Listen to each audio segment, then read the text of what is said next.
Hello प्यारे बच्चों, कैसे हैं आप लोग। आई होप बहुत अच्छे होंगे और जितनी भी क्लासेस मिल रही हैं आप लोगों को समझ में आ रहा होगा, कोई प्रॉब्लम नहीं हो रहा होगा समझने में। और अगर प्रॉब्लम होगा तो कमेंट बॉक्स में क्वेश्चन कीजिएगा। आज तक तो मुझे लगता है एक दो बार को छोड़ करके कोई क्वेश्चन नहीं आया है, तो ऐसा लगता है कि आप लोगों को सबको समझ में आ जाता है। चलिए आज की क्लास की शुरुआत करेंगे और आज जो आपका है नया चैप्टर है। इसके पहले हम लोगों ने सल्तनत काल को पढ़ा था और आज जो पढ़ेंगे विजयनगर साम्राज्य है। आपका मध्यकालीन दक्षिण भारत का जो साम्राज्य है विजयनगर साम्राज्य है। और विजयनगर साम्राज्य में आप देखेंगे कि 4 साम्राज्य की स्थापना हुई है, जिसमें आपको सबसे पहला जो स्थापना हुआ वो संगम वंश का हुआ है। दूसरा जो हुआ है ये सुलू वंश का है। तीसरा जो राजवंश आया है ये तुलुग राजवंश है और जो सबसे लास्ट में आता है ये अरबीडू राजवंश आता है। तो एग्जाम में आता है कि विजयनगर साम्राज्य के जो राजवंश है उनका सीक्वेंस भी पूछ लेता है, तो इनका सीक्वेंस आप लोग याद रखेंगे। और इस साम्राज्य के कुछ महत्वपूर्ण जो शासक हैं वो किस राजवंश से संबंधित थे वो भी आपको पता होना चाहिए। जैसे कृष्णदेवराय हैं तो वो किस राजवंश से संबंधित है, एग्जाम में आ चुका है। तो इस तरह के क्वेश्चन आते हैं। और अभी आपका जल्दी ही जो पीजीटी का एग्जाम हुआ है उसमें 4 क्वेश्चन विजयनगर साम्राज्य से ही आए थे, तो आप समझ सकते हैं कि विजयनगर साम्राज्य कितना ज्यादा महत्वपूर्ण है, इसको पढ़ना बहुत जरूरी है। तो चलिए आज हम इसी इंपॉर्टेंट साम्राज्य को पढ़ेंगे। शुरुआत कर रहे हैं विजयनगर साम्राज्य की। और जो आपका विजयनगर साम्राज्य है इसमें आप देख रहे हैं पहला जो है राजवंश, इसमें 4 राजवंश हुए हैं और जो फर्स्ट है ये संगम राजवंश है। इसका जो टाइम पीरियड है आप देख रहे हैं 1336 से 1485 है। और दूसरा जो राजवंश है ये सुलूर वंश है और इसका जो टाइम पीरियड है 1485 से 1305 ईस्वी है। और नेक्स्ट जो है आपका तुलुग राजवंश ये 1505 से 1570 ईस्वी है। और आपका जो नेक्स्ट है राजवंश अरबीडू और लास्ट राजवंश है ये 1570 से 17वीं सदी के मध्य तक इस राजवंश का अस्तित्व पाया जाता है। तो ये 4 राजवंश है, इनका सीक्वेंस याद रखेंगे और चारों राजवंशों का जो है नाम याद रखेंगे, क्योंकि एग्जाम में सीक्वेंस भी आया है और उसमें ये भी आया है कि कौन सा वंश या कौन सा राजवंश विजयनगर साम्राज्य से संबंधित नहीं है। तो इसमें से कोई 3 ऑप्शन दे देगा और एक ऑप्शन कोई बाहरी दे देगा, तो आपको वहाँ पे एलिमिनेट करना होगा कि कौन सा नहीं है। तो इसलिए इंपॉर्टेंट है, ये ध्यान देंगे, यहाँ से क्वेश्चन बनते रहते हैं। ये जो विजयनगर साम्राज्य है इसमें बहुत सारे विदेशी यात्री आए हैं और अभी पीजीटी में आया भी था कि विदेशियों का पूछ दिया था, पूछ रहा था कि उसमें से कौन सा विदेशी यात्री है जो पुर्तगाली नहीं है। तो आपको ये भी ध्यान देना है कि कौन सा विदेशी यात्री आया है, कहाँ से आया है, किस राजा के शासनकाल में आया है, ये दोनों चीजें पूछता है।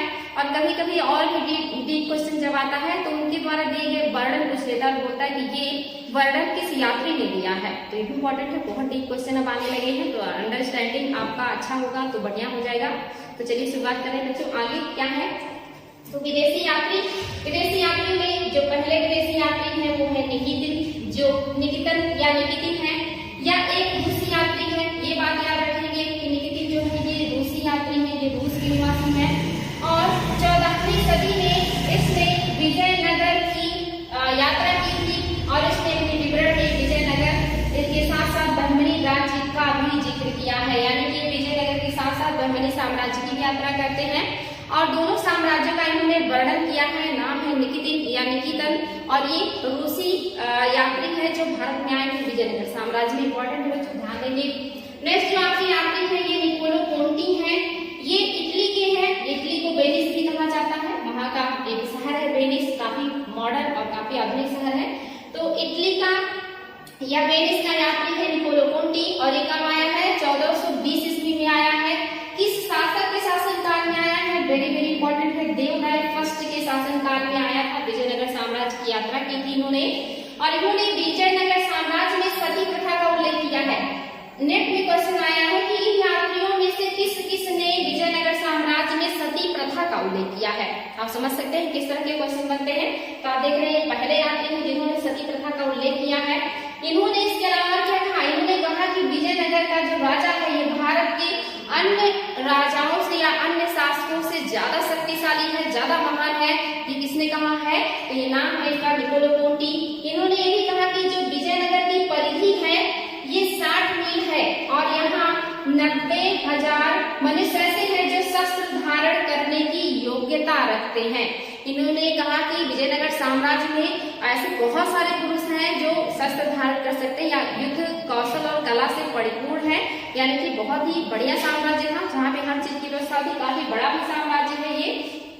नेक्स्ट जो यात्री है ये अब्दुल रज्जाक है, वेरी वेरी इंपॉर्टेंट, इनका नाम ही हेरात क्षेत्र से आए थे। इंपॉर्टेंट है, कहाँ से हैं? हेरात क्षेत्र से आए हैं। और यह खुरासान के शासक शाहरुख मिर्जा के दूत के रूप में आए थे। किसके दूत के रूप में आए हैं? तो शाहरुख मिर्जा। एग्जाम में आ सकता है कि अब्दुल रज्जाक कहाँ के थे? हेरात के थे। किसके राजदूत के रूप में आए थे? शाहरुख मिर्जा के राजदूत के रूप में आए थे। और इन्होंने विजयनगर साम्राज्य का बहुत ही बढ़िया वर्णन किया है। इन्होंने लिखा है कि यहाँ की जो मतलब किलेबंदी की गई है, बहुत अच्छे से जो विजयनगर साम्राज्य उसका किलेबंदी किया गया है, यानी कि प्राचीर से घेरा गया है, सुरक्षित किया गया है उसे। इन्होंने कहा कि विजयनगर की जो समृद्धि है ये बहुत ज्यादा है, ये बहुत समृद्ध साम्राज्य है। एग्जाम में क्वेश्चन आया कि किस विदेशी यात्री ने विजयनगर साम्राज्य के समृद्धि का वर्णन किया है, बहुत जो है विस्तृत विवरण दिया है विजयनगर साम्राज्य का। तो ये जो अब्दुल रज्जाक है, इन्होंने ही विजयनगर साम्राज्य का बहुत ही विस्तृत इसकी समृद्धि का वर्णन किया है। इन्होंने कहा कि यहाँ पर सती प्रथा है, इन्होंने भी जिक्र किया है कि विजयनगर साम्राज्य में सती प्रथा का प्रचलन है, सती प्रथा जैसी चीजें व्याप्त हैं यहाँ पे, ये भी इम्पोर्टेंट है। इसके अलावा इन्होंने कहा कि राजा का जो खजाना है ये पिघले हुए सोनों के पिंडों से भरा हुआ है। इन्होंने कहा यहाँ का जो राजा है बहुत समृद्धशाली है, बहुत शक्तिशाली है, उसके पास बहुत ज्यादा खजाना है। उसका जो खजाना है वो सोने मतलब पिघले हुए सोनों के पिंडों से, यानी कि बड़े बड़े सोने के आकार के जो टुकड़े होते हैं इससे भरा हुआ है, यानी कि बहुत ज्यादा इनके पास धन है, समृद्धि है। ये किसने कहा है? अब्दुल रज्जाक ने कहा है। वेरी वेरी इंपॉर्टेंट है बच्चों, ध्यान देंगे। इसके अलावा इन्होंने क्या कहा? यहाँ के केंद्रीय प्रशासन या सचिवालय का भी उन्होंने वर्णन किया है कि यहाँ का केंद्रीय सचिवालय कैसा है, किस तरह से शासन करते हैं यहाँ के शासक। तो ये भी इंपॉर्टेंट है, इन्होंने बहुत ही बढ़िया जो है वर्णन किया है। इन्होंने ये कहा कि यहाँ के लोग, जो शहर के लोग हैं, इनके लिए गुलाब का फूल इतना ज्यादा आवश्यक है जितना कि भोजन। यानी कि विजय साम्राज्य, जो विजयनगर साम्राज्य है, खास करके जब अब्दुल रज्जाक आए थे तो इन्होंने देखा कि यहाँ के लोग गुलाब प्रेमी बहुत ज्यादा हैं। इनको भोजन जितना ज्यादा जरूरी महसूस होता है उतना ही गुलाब का फूल पसंद करते हैं। तो एग्जाम में आ सकता है कि किस जो है यात्री ने कहा कि विजयनगर साम्राज्य के लोगों के लिए गुलाब का फूल बहुत आवश्यक था, भोजन की जितना। ये कहा है अब्दुल रज्जाक ने। विजयनगर साम्राज्य में 11 लाख सेना थी। इन्होंने कहा कि जो विजयनगर साम्राज्य है इसके पास एक विशाल सेना है, लगभग 11 लाख सेना है। एक में आपने बहुत बड़ी संख्या है 11 लाख। अगर ऐसा रहा होगा तो वाकई में बहुत ज्यादा जो है सैनिक थे उनके पास। इन्होंने बताया है कि 11 लाख सेना है विजयनगर साम्राज्य में। इसके अलावा इन्होंने कहा कि विजयनगर का जो बाजार है ये हेरात के बाजार से भी बड़ा है, या आप देखेंगे उससे 10 गुना ज्यादा बड़ा है, यानी कि बहुत बड़ा है। यहाँ का जो बाजार है, जो मार्केट है, अपने आप में बहुत ही भव्य है, समृद्ध है। इसीलिए विदेशी जो यात्री हैं वो भारत का भ्रमण करते हैं और उस समय विजयनगर साम्राज्य का जितने भी यात्री हैं बहुत ही बढ़िया वर्णन करते हैं। और इन्होंने भी कहा है कि जो विजयनगर साम्राज्य का बाजार है ये 10 गुना बड़ा है हेरात के बाजारों से, यानी कि जहाँ से वो आया है वहाँ के बाजार इसकी अपेक्षा 10 गुना छोटे हैं। इंपॉर्टेंट है बच्चों, ध्यान देंगे। इसने और भी क्या कहा? इसने कहा कि विजयनगर साम्राज्य में 300 बंदरगाह हैं। आप जानते हैं वर्तमान में हमारे पूरे भारत में शायद इतने, अगर छोटे बड़े सारे बंदरगाह ले लेंगे तो जाकर के 300 बंदरगाह होंगे। और ये कहते हैं कि अकेले विजयनगर साम्राज्य में 300 बंदरगाह थे। अपने आप में अतिशयोक्ति है, लेकिन उन्होंने इस बात का वर्णन किया है। हालांकि जो विदेशी होते हैं ये मोस्टली बहुत निष्पक्ष होते हैं, ये जो भी बातें देखते हैं वो लिखते हैं या सही लिखते हैं। ये ज्यादातर जो चीजें हैं बिल्कुल सत्य होता है, इसीलिए हम इस पर भरोसा कर पाते हैं, क्योंकि किसी के दबाव में या लालच में नहीं होते हैं। तो इम्पोर्टेंट है, इन्होंने कहा कि विजयनगर साम्राज्य में 300 बंदरगाह थे।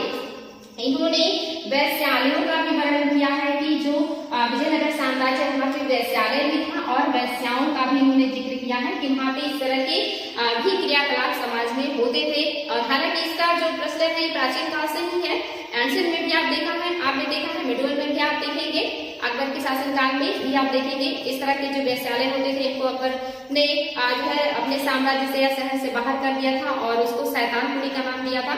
तो यहाँ पे इन्होंने इसका वर्णन किया है।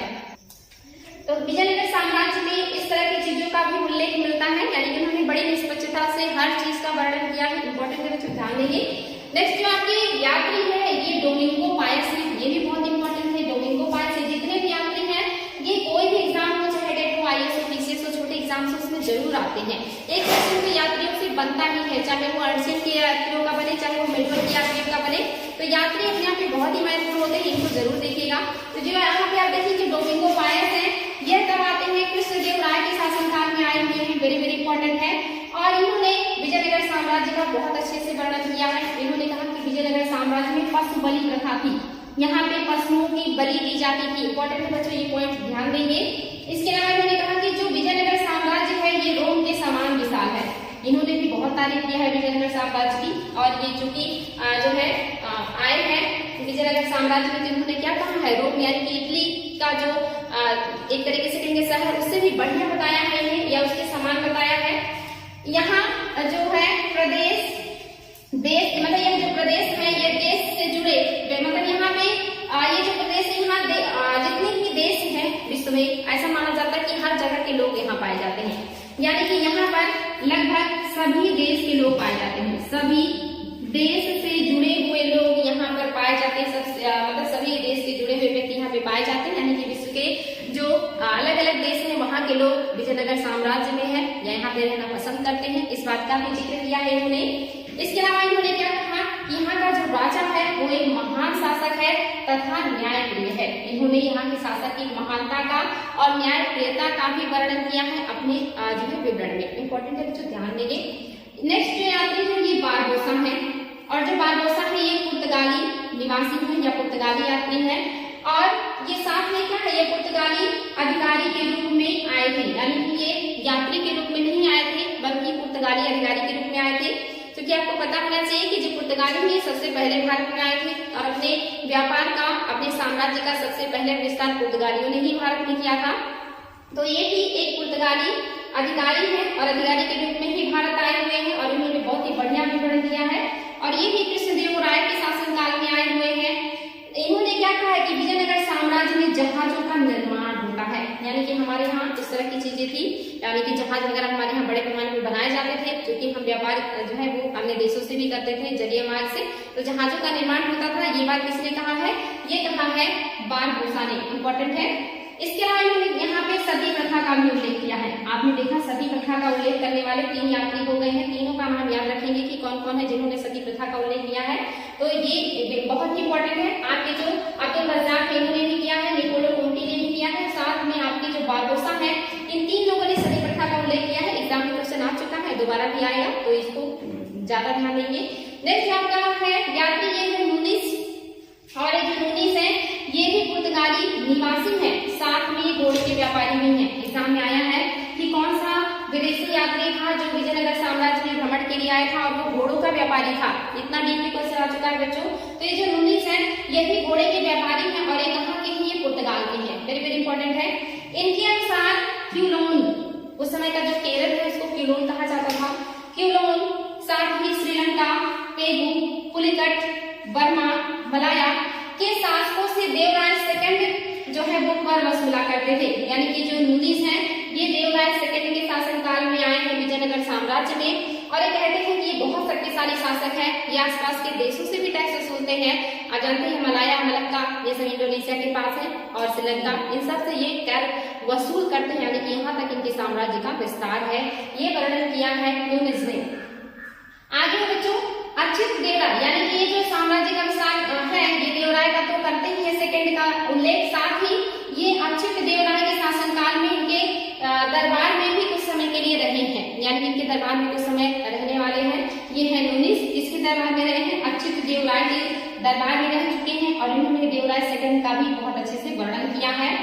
आगे इन्होंने विजयनगर साम्राज्य का बहुत अच्छे से भ्रमण किया और इन्होंने लिखा है यहाँ की जो महिलाएं हैं ये लेखाकार हैं, यानी कि वो लिखने का काम भी करती हैं। साथ ही उन्होंने कहा कि जो महिलाएं हैं ये पहलवान भी हैं, यानी कि ये इस तरह के जो युद्ध किए जाते हैं इस तरह की चीजों में भी ये शामिल होते हैं।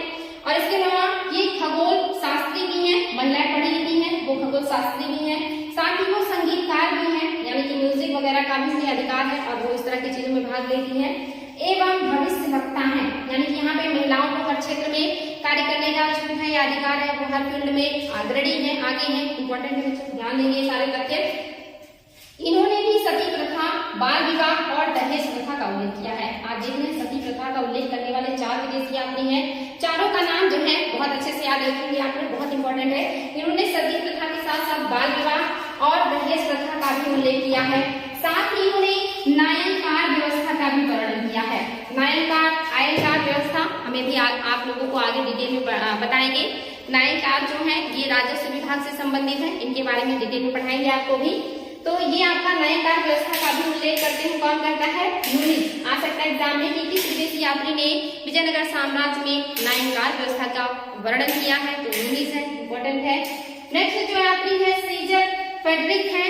सीजर फ्रेडरिक जो है ये क्या है, ये भी एक यूरोपीय यात्री है, यानी कि यूरोप से आए हुए हैं और इन्होंने तालीकोटा के युद्ध के पश्चात विजयनगर साम्राज्य का भ्रमण किया था। यानी कि विजयनगर साम्राज्य का भ्रमण पहली जो है तालीकोटा युद्ध के बाद पहली बार करने वाले कौन है, तो ये सीजर फ्रेडरिक हैं। तालीकोटा का युद्ध अभी आपको आगे बताएंगे कि विजयनगर साम्राज्य की इसमें बुरी तरह हार होती है और विजयनगर साम्राज्य यहाँ से समाप्त हो जाता है। तो इस युद्ध के बाद यानी कि जब विजयनगर साम्राज्य समाप्त हो गया तो जो पहला यात्री है जो आया था उसका नाम क्या है, फ्रेडरिक सीजर या सीजर फ्रेडरिक। तो एग्जाम में क्वेश्चन आ सकता है कि विजयनगर के साम्राज्य की समाप्ति के बाद या तालीकोटा की समाप्ति के बाद कौन से विदेशी यात्री ने विजयनगर में वर्णन किया है या वहां का भ्रमण किया है, तो ये जो यात्री है सीजर फ्रेडरिक हैं। एग्जाम में क्वेश्चन कंटेंट चेंज हो रहा है, बहुत डीप क्वेश्चन आने लगे हैं, तो इसको ध्यान देंगे आप लोग। नेक्स्ट जो है आपका विजयनगर साम्राज्य की स्थापना, यानी कि यहाँ पे आपने विदेशी यात्रियों के बारे में देखा कि कौन कौन से यात्री आए हैं, किसके शासनकाल में आए हैं और उन्होंने किन चीजों का वर्णन किया है जहां से एग्जाम में क्वेश्चन बनते हैं, वो सारी चीजें आपको पता है। अब हम देखेंगे विजयनगर साम्राज्य की स्थापना कैसे हुई, किसने किया इस साम्राज्य की स्थापना। तो आपको पता होना चाहिए बच्चों, विजयनगर साम्राज्य की स्थापना जो करने वाले हैं वो हरिहर बुक्का हैं। लेकिन इन्होंने कब किया और कैसे किया, तो जो हरिहर और बुक्का है ये पहले जो है सामंत हुआ करते थे, लेकिन बाद में उनको जब मोहम्मद बिन तुगलक आक्रमण करते हैं दक्षिण भारत में तो पकड़ करके कैदी के रूप में ले जाते हैं और दिल्ली के जेल में बंद कर देते हैं और उनके सामने प्रस्ताव रखते हैं कि अगर आप इस्लाम धर्म आप लोग जो है स्वीकार कर लेते हैं तो हम आप लोगों को अच्छा पद देंगे और कारागार से मुक्त कर देंगे। तो जो हरिहर और बुक्का हैं वो हिंदू धर्म से मुस्लिम धर्म स्वीकार कर लेते हैं और उन्हें अच्छे पद दिए जाते हैं, सेना में भर्ती किया जाता है और वापस उन्हें विजयनगर साम्राज्य में जो है वहां पे पहले तो विजयनगर साम्राज्य था नहीं, दक्षिण भारत में विद्रोह होता है और उस विद्रोह को दबाने के लिए भेजते हैं हरिहर और बुक्का को। दोनों लोग भाई थे, तो ये लोग आते हैं दक्षिण भारत में और अपने गुरु विद्यानंद की मदद से वापस जो है हिंदू धर्म स्वीकार कर लेते हैं और वापस जो है मोहम्मद बिन तुगलक के पास नहीं जाते हैं और नए साम्राज्य की स्थापना करते हैं जिसको संगम वंश कहा जाता है या विजयनगर साम्राज्य में संगम वंश की स्थापना करते हैं हरिहर और बुक्का। ये तो आप लोगों को पता ही होगा, हरिहर और बुक्का ये और भी भाई थे इनके जिनकी मदद से उन्होंने साम्राज्य की स्थापना की है। यहाँ पे वही है, माना जाता है कि हरिहर और बुक्का काकतीय राजवंश के अंतर्गत, काकतीय राजवंश मैंने बताया है और मैंने ये भी बताया था कि यहाँ पे एक महिला शासिका थी रुद्रदमा देवी। एग्जाम में आता है कि रुद्रदमा देवी किस वंश से संबंधित थी, तो ये काकतीय राजवंश से संबंधित थी। काफी जो है महत्वपूर्ण साम्राज्य था ये। इसी साम्राज्य के अंतर्गत ये दोनों सामंत थे ऐसा माना जाता है, लेकिन आगे चल करके ये क्या होते हैं, आगे ये कामपिल्य के राज्य के अंतर्गत आ जाते हैं और मंत्री पद पे पहुंच जाते हैं, यानी कि ये कामपिल्य राज्य में चले जाते हैं और वहां पे मंत्री पद तक पहुंच जाते हैं। लेकिन मोहम्मद बिन तुगलक ने कामपिल्य राज्य को मतलब जो है रौद डाला, यानी कि उसे हरा दिया और उसे पूरी तरह नष्ट कर दिया और इन दोनों भाइयों को कैद करके दिल्ली ले गए थे और किस तरह से वो वापस दक्षिण भारत आए और फिर जो है इन्होंने अपने गुरु की सहायता से, जिनका माधव विद्या नाम है, यानी कि माधव विद्या राय, ये याद रखेंगे बच्चों, माधव विद्या राय नाम है इनका। इन्हीं की मदद से इन्होंने वापस हिंदू धर्म को जो है स्वीकार किया था और ये डेट याद रखेंगे 1336 ईस्वी में इन्होंने संगम वंश की या विजयनगर राज्य की नींव डाली थी और विजयनगर राज्य में संगम वंश की स्थापना किया था इन्होंने। विजयनगर राज्य जो है इन्होंने अपने जीत के उपलक्ष्य में जो है स्थापित किया था और संगम वंश इन्होंने अपने पिता के नाम पे रखा था, क्योंकि इनके पिता का नाम संगम था, इसीलिए इन्होंने अपने पिता के नाम पर जो वंश स्थापित किया वो संगम वंश रखा। उसका नाम इंपॉर्टेंट है, जो ध्यान देंगे। ये डेट आप लोगों को याद होना चाहिए, 1336 में विजयनगर साम्राज्य की स्थापना हुई और इन्होंने अपने बाकी भाइयों की सहायता से संगम वंश की नींव डाली और जो पहले राजा बनते हैं ये हरिहर प्रथम बनते हैं, इंपॉर्टेंट है हरिहर प्रथम। और ये इनका जो शासनकाल है 1336 से 1356 ईस्वी है। इनके द्वारा संगम वंश का स्थापना किया गया जिनके पिता के नाम पर था, मैंने आपको बताया। और इन्होंने क्या किया, साम्राज्य को देश में, स्थल में और नाडुओं में विभाजित किया था। अभी जो पीजीटी का एग्जाम हुआ उसमें क्वेश्चन आया था कि विजयनगर साम्राज्य में जो साम्राज्य था वो किन भागों में बटा हुआ था, तो उसमें ऑप्शन में था देश और नाडु, स्थल, ग्राम, और वहां पे दिया था कि सीक्वेंस में इसको कीजिए कि सबसे पहले क्या होगा, उसके बाद। तो आपको पता होना चाहिए जो सबसे बड़ी इकाई है वो देश है, देश के बाद जो है वो आपका स्थल है, स्थल के बाद नाडु है, और नाडु के बाद जो आएगा वो ग्राम आएगा, क्योंकि गांव सबसे छोटी इकाई है। तो ये सीक्वेंस जो है ये आप लोग याद रखिएगा, बहुत इंपॉर्टेंट है। ये विभाजन किया गया था विजयनगर साम्राज्य में, और ये क्वेश्चन आया हुआ था अभी रिसेंटली, इंपॉर्टेंट है। नेक्स्ट जो आपके राजा है ये बुक्का प्रथम है। इनका जो शासनकाल है 1356 से 1377 है, और इनकी राजधानी जो थी अनैगुंडी थी, और बुक्का प्रथम ने अपने शासन को और भी ज्यादा सुदृढ़ किया, अपने साम्राज्य को और ज्यादा मजबूत किया था। इसके साथ ही इन्होंने अपना एक राजदूत भी भेजा था चीन में। ये भी अभी जो आपका पीजीटी का पेपर हुआ उसमें आया था कि किस शासक ने चीन के राजा के पास अपना राजदूत भेजा था। तो बुक्का प्रथम ने चीन के राजा के पास अपना राजदूत भेजा था। इंपॉर्टेंट है बच्चों, ध्यान देंगे, ये पॉइंट याद रखना है आपको, बार बार एग्जाम में आता है। और इन्होंने साम्राज्य विस्तार और भी ज्यादा किया है, हरिहर प्रथम से भी ज्यादा। साथ ही इन्होंने मथुरा क्षेत्र को जो है विजयनगर साम्राज्य में मिलाया था, और साम्राज्य का और भी ज्यादा विस्तार किया था। साथ ही आप देखेंगे कि इस विजय की जो चर्चा है ये कुमार कंपन की पत्नी गंगा देवी ने अपनी कृत मथुरा विजय में किया है। ये एग्जाम में आया है कि जो गंगा देवी है इन्होंने किसके विजय का वर्णन किया है, तो बुक्का प्रथम के विजय का वर्णन किया है। किसने किया है, मथुरा विजय में किया है, क्योंकि इन्होंने क्या किया है, मथुरा के क्षेत्र को जो है विजयनगर साम्राज्य में मिलाया है। तो ये पॉइंट्स जो एग्जाम में आए हैं इसे याद रखेंगे। साथ ही बुक्का फर्स्ट ने वेद मार्ग या बुक्का फर्स्ट को वेद मार्ग प्रतिष्ठापक की उपाधि दी गई थी। ये भी इंपॉर्टेंट है, वेद मार्ग प्रतिष्ठापक की उपाधि किसे दी गई थी, तो बुक्का प्रथम को दिया गया था। इंपॉर्टेंट है बच्चों, ये भी ध्यान देंगे आप लोग। आगे बढ़ते हैं। बुक्का प्रथम के समय में विजयनगर और बहमनी शासकों ने युद्ध में पहली बार बारूद का बड़े पैमाने पर उपयोग किया था। यानी कि बुक्का प्रथम का ही समय था जब दक्षिण में विजयनगर के शासक और बहमनी के शासकों ने बड़े पैमाने पे बारूद का उपयोग किया था युद्ध के मैदान में। आगे के बच्चों, जो बुक्का प्रथम है और हरिहर प्रथम है इन्होंने महाराज की उपाधि नहीं ली थी। एग्जाम में आ सकता है कि किसने महाराज की उपाधि या महाराजाधिराज की उपाधि नहीं ली थी, तो बुक्का प्रथम और हरिहर प्रथम ने इस तरह की उपाधियां नहीं लिया था। ये इंपॉर्टेंट है। नेक्स्ट है आपके हरिहर द्वितीय, टाइम पीरियड है इनका 1377 से 1406 ईस्वी। इन्होंने महाराजाधिराज की उपाधि ली है। एग्जाम में आ सकता है कि किस शासक ने महाराजाधिराज की उपाधि ली है, तो ये हरिहर द्वितीय के इन्होंने लिया है। साथ ही इन्होंने क्या किया, साम्राज्य का और भी ज्यादा विस्तार किया। ये और भी शक्तिशाली शासक के रूप में उभरे थे। और इन्होंने क्या किया, उत्तरी कर्नाटक, साथ ही मैसूर, त्रिचिरापल्ली तक अपने क्षेत्र का विस्तार किया। जो कांची है इसे भी अपने साम्राज्य में मिला लिया था। यानी कि आसपास के जो केरल है, कर्नाटक है, इन सारे क्षेत्रों के कुछ क्षेत्रों को इन्होंने जीत करके साम्राज्य में अपने मिलाया था। और भी ज्यादा विस्तार किया इन्होंने विजयनगर साम्राज्य का। साथ ही इन्होंने क्या किया, श्रीलंका के राजा से ही कर वसूला है। यानी कि इनका भी अधिकार श्रीलंका तक था, वहां के राजा से टैक्स का वसूलने का काम किया करते थे। इंपॉर्टेंट है बेटे। आगे है आपका देवराय प्रथम। जो नेक्स्ट राजा है ये देवराय प्रथम है, और इनका जो टाइम पीरियड है 1406 से 1422 ईस्वी है। इनके समय में निकोलो कोंटी भारत आए थे। ये चीज मैंने आपको बताया है पहले ही, और दोबारा बता रहे, ध्यान रखेंगे। उसने विजयनगर में दिवाली तथा नवरोज त्योहार का विवरण दिया है। ये पॉइंट याद रखेंगे कि विजयनगर में दिवाली और नवरोज का वर्णन करने वाला कौन है, निकोलो कोंटी है। इसके शासनकाल में आए हैं, देवराय प्रथम के शासनकाल में आए हैं। देवराय का संघर्ष बहमनी शासक फिरोज शाह से हुआ। ये जो बहमनी शासक है फिरोज शाह, ये बहुत शक्तिशाली थे, जो देवराय के समकालीन थे। और इनका जो युद्ध होता है देवराय प्रथम का जब बहमनी शासक फिरोज शाह से, तो जो देवराय प्रथम है ये हार जाते हैं। और संबंध बहुत ज्यादा खराब ना हो या किसी तरह मित्रता बनी रहे, अपनी पुत्री का विवाह फिरोज शाह बहमनी के साथ कर देते हैं। लेकिन विजयनगर जो साम्राज्य है यहाँ पे थोड़ा सा कूटनीतिक रूप से काम करते हैं, और जो वारंगल के शासक हैं उन्हें अपनी तरफ मिला लेते हैं। और जो मतलब ये जो फिरोज शाह है ये धीरे धीरे क्या होंगे, बहमनी शासक कमजोर पड़ जाएंगे, क्योंकि जो वारंगल का शासक है ये विजयनगर साम्राज्य में आ जाएगा। और जब बहमनी शासक कमजोर पड़ जाएंगे तो ये फिर से उनके ऊपर आक्रमण करेंगे। देवराय प्रथम और फिरोज शाह जो बहमनी है ये हार जाते हैं। और जो बहमनी साम्राज्य है वो अपने साम्राज्य में मिला लेते हैं देवराय, यानी कि विजयनगर साम्राज्य जो है बहमनी साम्राज्य को भी अपने अंडर में ले लेता है।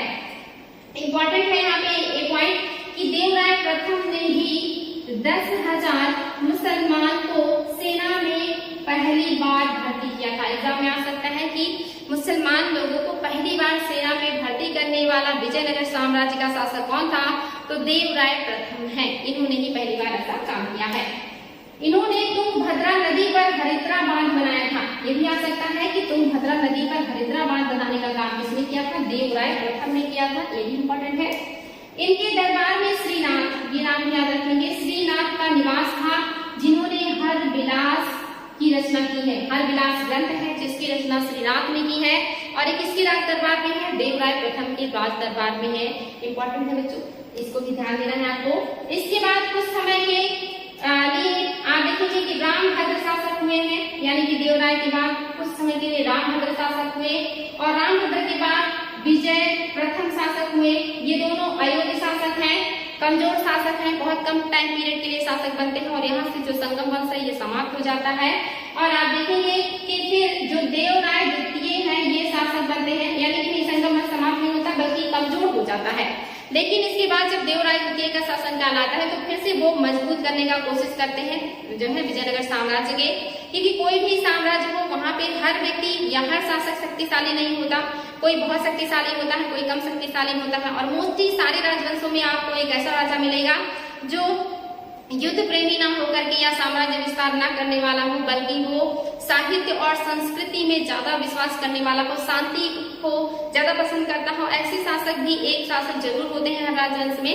तो आप देखेंगे कि इनके बाद देवराय द्वितीय शासक बनते हैं और जो देवराय द्वितीय है ये क्या है? ये जो है थोड़े शांति प्रिय शासक है और ये जो है साहित्य को संरक्षण देते हैं, विद्वानों को रिस्पेक्ट करते हैं, अपने दरबार में इस तरह का काम करते हैं। ये इन्होंने गजबेडकर की उपाधि जो है धारण की है और इनके काल में ईरान का राजदूत अब्दुल रज्जाक आया था। अब्दुल रज्जाक जो है ये देवराय द्वितीय के शासनकाल में आए हैं।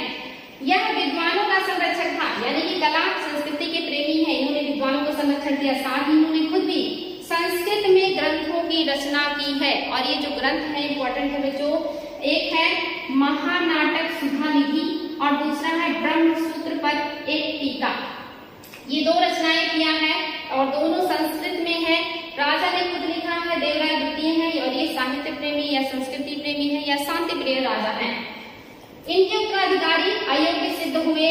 अंतिम शासक विरूपाक्ष द्वितीय था। एग्जाम में आता है कि संगम वंश का अंतिम शासक कौन था? विरूपाक्ष द्वितीय था। इंपॉर्टेंट है, यहाँ से विजयनगर साम्राज्य का अंत होता है और 1485 ईस्वी में नरसिंह सुलू, इंपॉर्टेंट है, सुलू वंश की स्थापना किसने किया है? नरसिंह ने किया है। नरसिंह सुलू ने सुलू वंश की स्थापना की और इस घटना को प्रथम बलाहार कहा जाता है। एग्जाम में आ सकता है कि बलाहार किसे कहा गया है या बलाहार शब्द किसको संबोधित करता है या इसका क्या अभिप्राय है? तो विजयनगर साम्राज्य में जब संगम वंश की समाप्ति होती है तो इसे कहा जाता है प्रथम बलाहार, यानी कि जो साम्राज्य है वो एक हाथ से दूसरे हाथ में चला गया या दूसरे राजवंश की स्थापना हो गई। इंपॉर्टेंट है बच्चों, ये याद रखेंगे वर्ड। 1505 ईस्वी में वीर नरसिंह ने एक बार फिर सत्ता अपहरण किया, यानी कि ये वंश ज्यादा दिनों तक नहीं चला और 1505 ईस्वी में फिर से एक नया राजवंश स्थापित हुआ और इसको स्थापित करने वाले कौन है? वीर नरसिंह हैं। यानी कि साम्राज्य में कोई ऐसा राजा नहीं है जिसको इतिहास में जगह मिले या जिसे पढ़ना आपके लिए जरूरी हो, बल्कि इसके बाद फिर से नया राजवंश स्थापित हो गया है जिसको वीर नरसिंह ने स्थापित किया है। और ये जो आपका राजवंश है ये तुलुव राजवंश है और इसको जो है दूसरा बलापहार कहा जाता है, यानी कि दूसरी बार नए राजवंश की स्थापना को इसे दूसरा बलापहार कहा जाता है। ये वर्ड आप लोग याद रखेंगे, दूसरा बलापहार। नेक्स्ट जो आपके राजा है ये क्या है? ये आपके कृष्णदेवराय है और ये किस वंश से संबंधित है? तुलुव वंश से संबंधित है। एग्जाम में आया है कि कृष्णदेवराय किस वंश से संबंधित है, क्योंकि ये विजयनगर साम्राज्य के सबसे शक्तिशाली राजा हैं जो कृष्णदेवराय हैं। इनका उल्लेख बाबर ने अपनी आत्मकथा सुजुकी बाबरी में की है, जो कि चगताई तुर्की में लिखा हुआ है। एग्जाम में आता है कि बाबर के आत्मकथा का क्या नाम है? तो यहाँ पे एक बाबरनामा है और वो किसमें लिखा हुआ है, किस भाषा में, तो चगताई तुर्की या तुर्की भाषा में लिखा हुआ है। और उन्होंने ये भी पूछा है कि बाबर ने अपनी आत्मकथा में किन भारत के किन शासकों का उल्लेख किया है, तो कृष्णदेव राय का किया है और राणा सांगा का किया है, इंपॉर्टेंट है। इसके अलावा एक दो और भी लोग हैं, उनके बारे में भी आपको बताएंगे। तो यहाँ पे याद रखिए कृष्णदेव राय बहुत ही इंपॉर्टेंट शासक है। इनका जो शासनकाल है 1509 से 1530 ईस्वी है। इन्होंने गजपति शासक, ये शासक है गजपति शासक, रुद्रदेव को पराजित किया था और तेलंगाना का क्षेत्र विजयनगर साम्राज्य में मिला लिया था। यानी विजयनगर साम्राज्य का जो क्षेत्र है ये विस्तार बढ़ता ही जा रहा है। अब तेलंगाना का क्षेत्र भी विजयनगर साम्राज्य में आ गया है। साथ ही इन्होंने बीजापुर के शासक, जिनका नाम इस्माइल शाह था, इनको भी पराजित किया, बहुत बुरी तरह पराजित किया, यानी कि पूरी तरह से लगभग ये पराजित हुए थे। ये कृष्णदेव राय ने इनको पराजित किया है।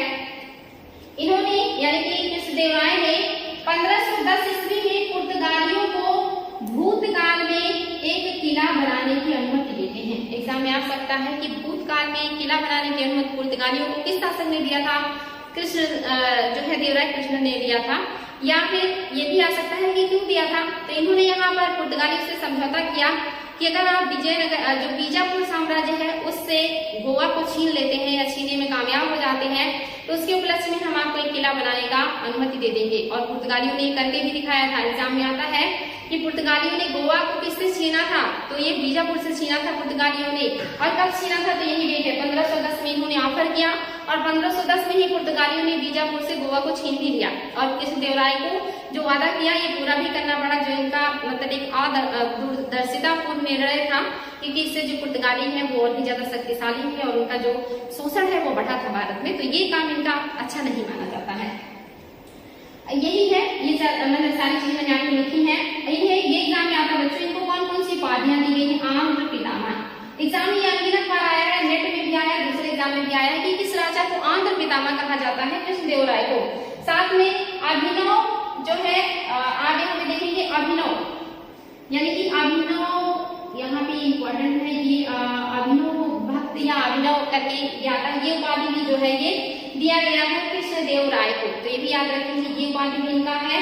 और आप साथ में आंध्र पितामह और इसके अलावा स्थापनाचार्य, यानी कि नई नई चीजों का स्थापना करने वाला कौन है, तो कृष्णदेव राय है। इन्हें स्थापनाचार्य की उपाधि दी गई है, इंपॉर्टेंट है।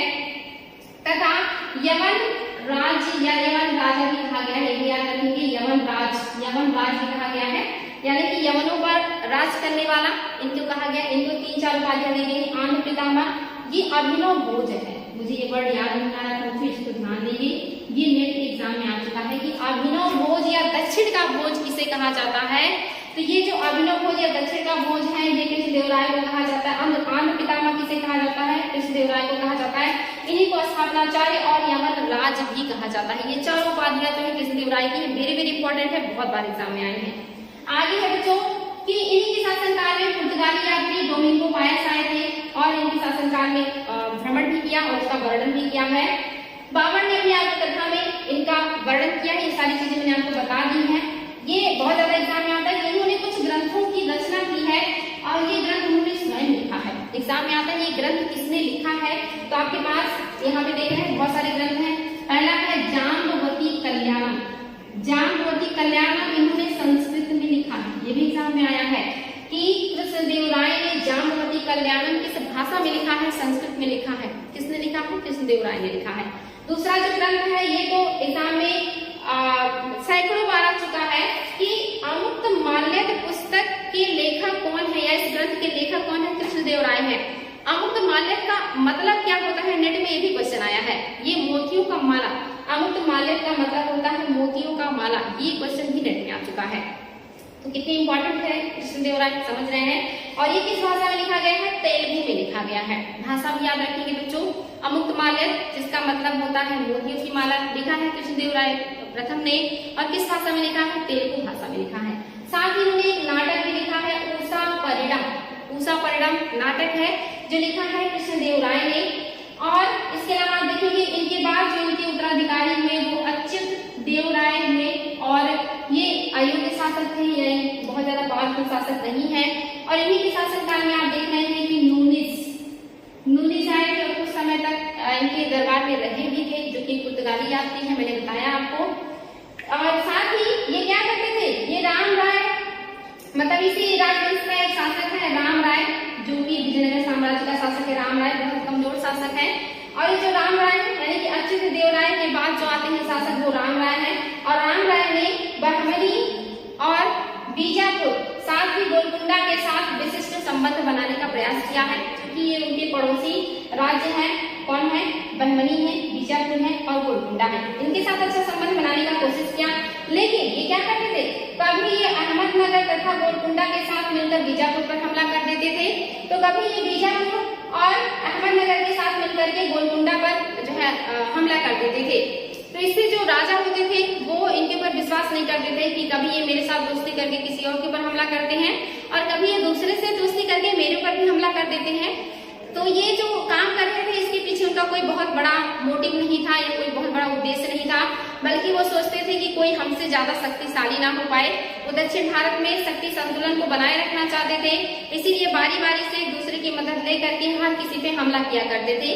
बाद में जो राज्य है ये समझ जाते हैं कि इनका क्या मतलब जो है औचित्य है, ये क्यों ऐसा करते हैं, और सारे जो भी राजा है अहमदनगर, बीजापुर और गोलकुंडा ये तीनों लोग मिल जाते हैं और मिल करके विजयनगर साम्राज्य पर हमला कर देते हैं। और ये जो हमला होता है यही जो है इसका नाम आप देखेंगे, इसको कहा जाता है बन्नी हट्टी का युद्ध। एग्जाम में आता है कि बन्नी हट्टी का युद्ध, या कौन से युद्ध के बाद विजयनगर साम्राज्य पूरी तरह टूट गया या किस युद्ध में विजयनगर साम्राज्य टूट गया। तो बन्नी हट्टी का युद्ध, उसको राक्षस तंगड़ी का युद्ध भी कहते हैं और इसको तालीकोटा का भी युद्ध कहते हैं, और ये 1565 में हुआ है।